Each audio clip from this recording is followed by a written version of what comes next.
Hey guys, welcome to She Knows Arsenal. My name is Jessica. Follow me on Twitter at Jacinho Tweets and at She Knows Arsenal. This is going to be a little bit of a rant. If you don't like rants and you kind of feel like anytime we miss out on a player, we should just like not talk about it and just like be okay with everything that the club does, this is your opportunity to close this video because this video is not for you. Obviously, Mudryk has made the move to Chelsea. They moved very quickly last night to seal the deal. They came in with a bid that met Shakhtar's asking price of 100 million euros. They did not accept our bid of like 90 million euros. And basically, it was Mudryk's option to either wait for Arsenal or go to Chelsea and leave in January. And he chose to go to Chelsea, which I think I told you guys that you know, I didn't really buy into the idea that like a player will just wait for us. Like if it comes down to, he's going to go to London anyway. He's going to get a fat contract and he wanted to move in January and he really didn't have a choice, but Chelsea's not a bad choice for a young player that's at Shakhtar. Do you know what I mean? And so I'm not really surprised that this has happened. I'm just more disappointed that we've wasted 15 days of the transfer window going after a target, knowing that we were never going to be meeting their asking price, only to get swooped in on. Personally, I think that, you know, it's embarrassing. You know, it's really embarrassing because I do think that there's a level of being blindsided. I think we were overly confident to the point where we thought that, you know, we could come in with this lower bid and it would be accepted because nobody else would come to get him. And they agreed the deal behind our back, and we're just sitting here with nothing while they've signed not only Mudryk but João Felix. The two players that we were interested in have now went to another club that's sitting 10th in the Premier League, who are probably not going to make the Champions League, but a team that's fighting for a title is empty-handed. And you can tell me that there's time left in the window all you want, but we've just kind of seen this movie before. You don't get your number one target. You spend almost the entire month chasing a player that isn't coming to you. And then we end up looking at players coming back from injury as like a new signings. Like, I have no confidence that we're going to bring in somebody from here because I've seen this before. You know, I think the first report that came out after we missed out on Mudryk was Rafinha.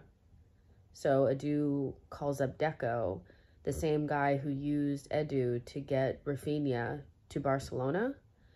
He's been there for 6 months. He starts some games for them. He's not going to leave Barcelona, whether they want him or not, to sit on our bench. Like, it's not going to happen. And so the options are limited. And I really feel bad for Mikel. That's who I feel bad for because he's doing wonders with what he has. And this looks like the second January in a row he's going to be left out to dry. And we could have did something special last season and finished in the top 4 when nobody thought we had a chance. This season, we could do something special and win the title when nobody thought we had a chance. And a lot of it is contingent on the January transfer window. That is the opportunity to bolster the squad and put yourself in a favorable position going into the business end of the season, which is when things really matter. I was talking to a friend last night and he was saying, you know, that Fergie always said that the season only starts in April.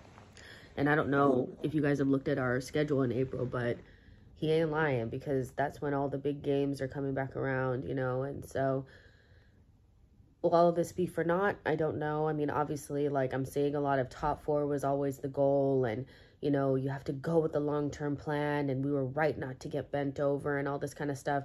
It's never really about the player that we didn't get. It's about the time that was wasted and the inevitability that we don't bring somebody else in. And you can tell me that, well, we always get something better, but we always get something better after we don't get to really explore or really fight for the opportunity that was right there in the short term. And you guys know how I feel about long-term plans, is that long-term is fine, but sometimes you have to deviate from the long-term and do a little bit of something to take advantage of an opportunity that may not be there, you know, next season, you know, whatever. And this is a really big opportunity for Arsenal to win the Premier League. You know, Man City do not look like the Man City of old. and I think we'll be really disappointed at the end of the season if we finish second or third. And God forbid Manchester United are holding the Premier League title. And we didn't go get anybody in January and we fell to injuries again, And so I get what people are saying, and there's always like this, oh my God, why are you guys melting down? Oh my gosh, you guys are so dramatic. Oh, it's because we've seen this before. Januaries have gone past, and that was the difference between making something happen and not making something happen.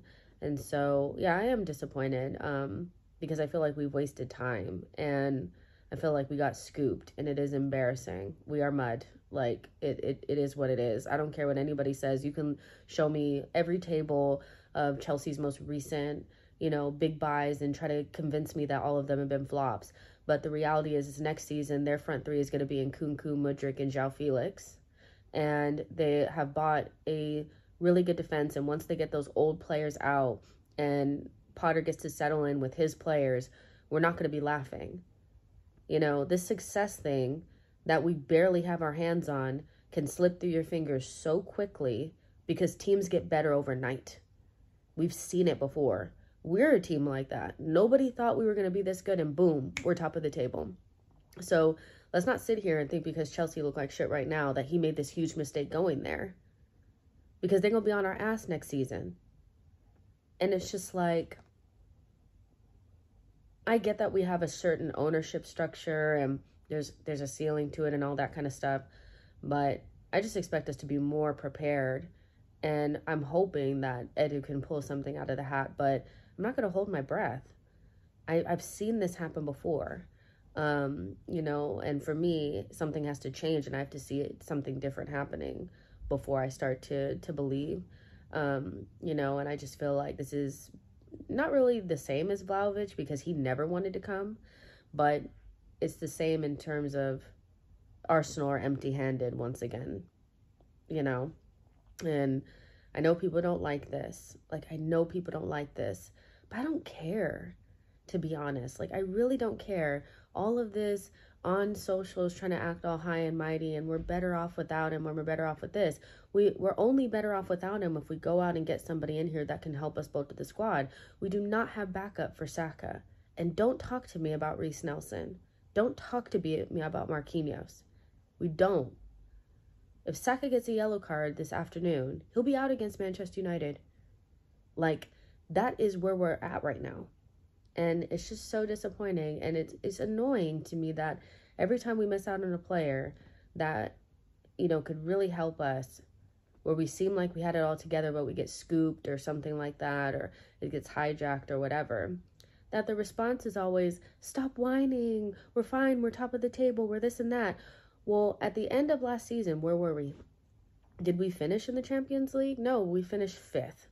So being 5 points clear and being at the top of the table, we will see what the repercussions of potentially not reinforcing the squad will be in May, because it's just going to be funny, because we're not going to make it.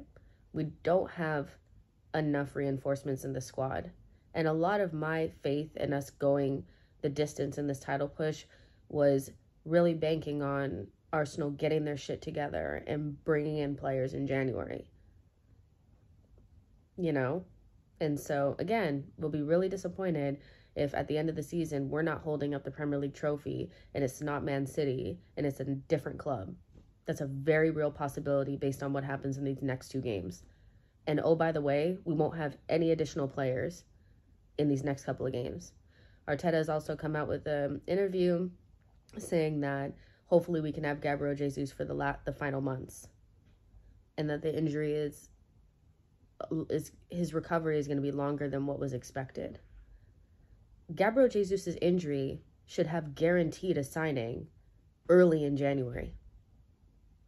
Guaranteed it. Maybe not before that, because we would have had Eddie and Emile Smith-Rowe have been coming back in. But an injury to your best attacker should have guaranteed a signing with what we have in our attack. And it doesn't feel like it has. So Yes, there's still 15 days left, but 15 days goes really fast. You know, we're not quick negotiators. Everybody knows we have money to spend. And so we know we're not going to overpay for anybody.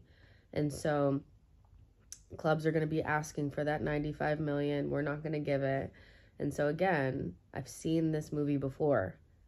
And that's why it's so frustrating when people try to tell you, you know, stop whining because we're first. We're only first for a certain amount of time. You guys know it hasn't even been halfway through the season, right? Like, get real.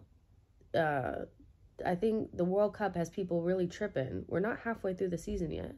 A lot can change. And a lot can change in these next couple of games. You know? So, we're mudded. We gotta suck it up. You know? I don't know what else to really say about it. You know, we'll see what Edu and them do, but I'm not holding my breath. At this point, right here, right now, I'd probably put money that nobody else comes in.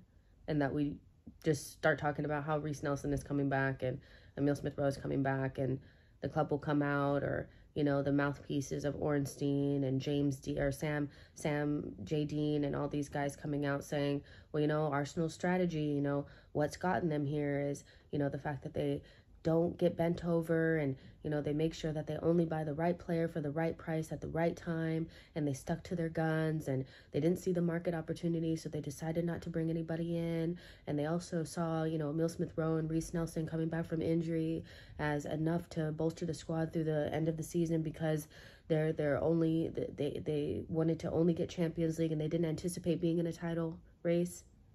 Watch what I say. That's exactly what they're going to say. Let me know what you guys think in the comment section. Again, this video was not for you.